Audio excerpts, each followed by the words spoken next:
Okay, जब आप solo ride करते हो तो सबसे ज्यादा आपको किस चीज की याद आती है? फैमिली, फूड या स्लीप? देखो, सोलो राइड में सबसे ज़्यादा जो याद आता है वो स्लीप याद आता है पहला। उसके बाद अगर मैं सेकंड नंबर दूं तो मुझे मेरे कोलीग्स, मेरे फ्रेंड्स याद आते हैं, मेरे ग्रुप मेंबर्स याद आते हैं, क्योंकि सोलो राइड बहुत टफ होती है। एंड आई पर्सनली रिकमेंड कि 100-200 किलोमीटर की तो बात नहीं मैं करता हूँ, बट अगर आप लॉन्ग राइड पे जाते हो तो सोलो राइड्स अवॉइड करनी चाहिए।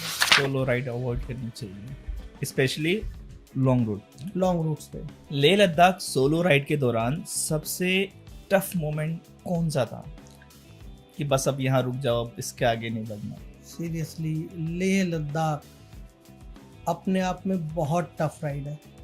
उसके बाद अगर आप टफ मोमेंट मेरे से पूछते हैं तो पर्सनली लेह लद्दाख में मेरा एक एक्सीडेंट हो गया। आपका? या और उस टाइम पे मुझे मेरी पसलियों में चोट लगी थी, और शायद वो मोमेंट था जब मुझे लग रहा था कि यार बस अब हो गया, अब एज हो गई है, अब मुझसे नहीं होगा, और चोट भी ज़्यादा थी। बट हुआ कैसे था ये? मैं लेह से पेंगोंग लेक की तरफ जा रहा था, बीच में पुलिस बैरिकेडिंग थी, तो मैंने अपनी स्पीड कम करी क्योंकि मैं सोलो था और मुझे लगा कि रुकेंगे, अननेसेसरी क्वेश्चंस पूछेंगे, तो स्पीड कम करी और पीछे से एक मारुति ओमनी थी, दिल्ली नंबर प्लेट, और उसने मुझे ठोक दिया। और लिटरली मुझे कुछ समझ में नहीं आया हुआ क्या। थोड़ी देर के बाद देखा तो मैं ज़मीन पे था, पसली में बहुत चोट थी, शायद बाइक का हैंडल लगा था, और पुलिस वाले भी आ गए और मुझे उस टाइम लेके गए, हॉस्पिटल लेके गए।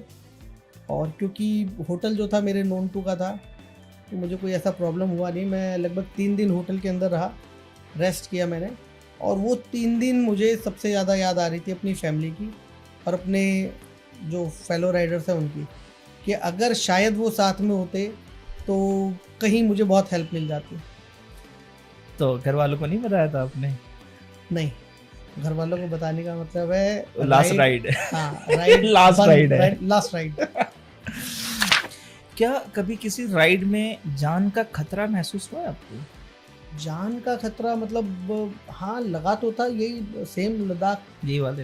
हाँ, एक बार तो आंखों के आगे से यमराज जी डांस करते हुए निकले तो थे, बट जब आंखें खुली और मुझे लगा कि ठीक है, तो मुझे लगा शायद मैं कर लूँगा, रिकवर कर लूँगा। और धीरे धीरे अपने आप में विश्वास रखा कि नहीं भाई, घर पहुंचना है, घर पे लोग वेट कर रहे हैं, तो हम आ गए। ओके।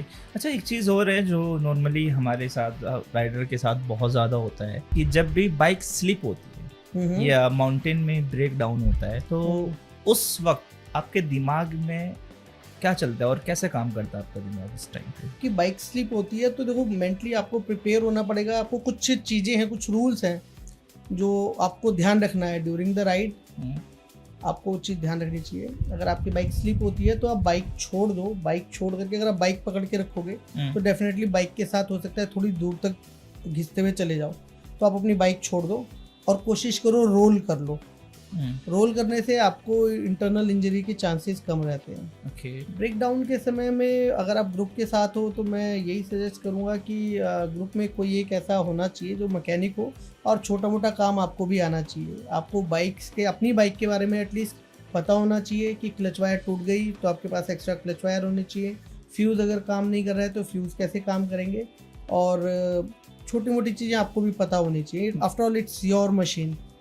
अगर आप अपनी बाइक का ध्यान रखोगे तो डेफिनेटली वो भी आपका ध्यान रखेगी, ये मेरा मानना है। मतलब अगर आप एज ए राइडर हो तो आपको इतनी नॉलेज होनी चाहिए कि आप अपने बाइक के खुद मैकेनिक बन सको। जी।